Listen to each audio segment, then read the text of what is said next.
Dave Ryan was also at the game tonight. He captured those highlights. And, Dave, we already talked about how well that they played on defense. 4 consecutive shutouts, 5 out of 8. I mean, you can't be much more impressed than that. Not only that, they've outscored their opponents this year 265-24.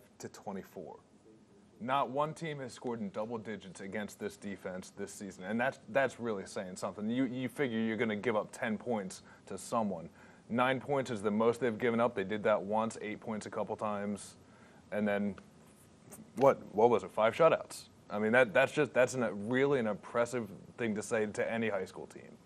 Well, like Coach said, the defense has been the key this year for a lot of the games with those shutouts, but the offense, he says he feels like it's not quite there yet. What do you think about the offense you saw in the first half? The offense I saw in the first half, and going back into their stats, they run the ball a lot. They've got almost 2,000 yards rushing as a team. 22 touchdowns on the ground. Now, like you said, Blake Porter, their sophomore quarterback, he's still growing into the position. He's thrown a couple interceptions, a couple touchdowns, and he's got a decent record on the year.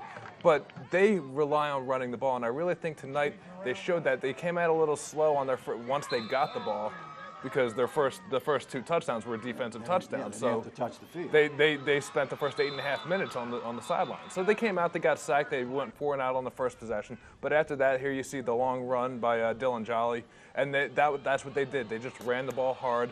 Jolly is 6'1", 175. You have Patrick Watts, 6'1", 195. These are big kids that just run the ball hard. And then you've got Justice Sharp, who's a little smaller, a little stout, but he's fast, he's quick. He finds the holes. He had 2 short touchdowns. He's their short yardage back, and he does a real good job. In the high school football classification, 6A obviously being the biggest, the most amount of students in the school, Resurrection 1A. However, one of the keys for Resurrection this year is that they haven't had to have a lot of players play both sides of the ball. So when you watched the game tonight, did you feel like they had a lot more energy than Bogue Chitto? I really did. I did. You could see them coming to the line, running faster. They get to the ball a lot quicker, and you can tell that they have that energy. And again, yeah, the offense spent 8.5 minutes on the sideline, but they were fresh. That Bogue Chitto offense, a lot of those guys, I know their running back he had a sack tonight. So he's playing both ways. A lot of their players are playing both ways, and that will take a toll on you in a 60-minute game.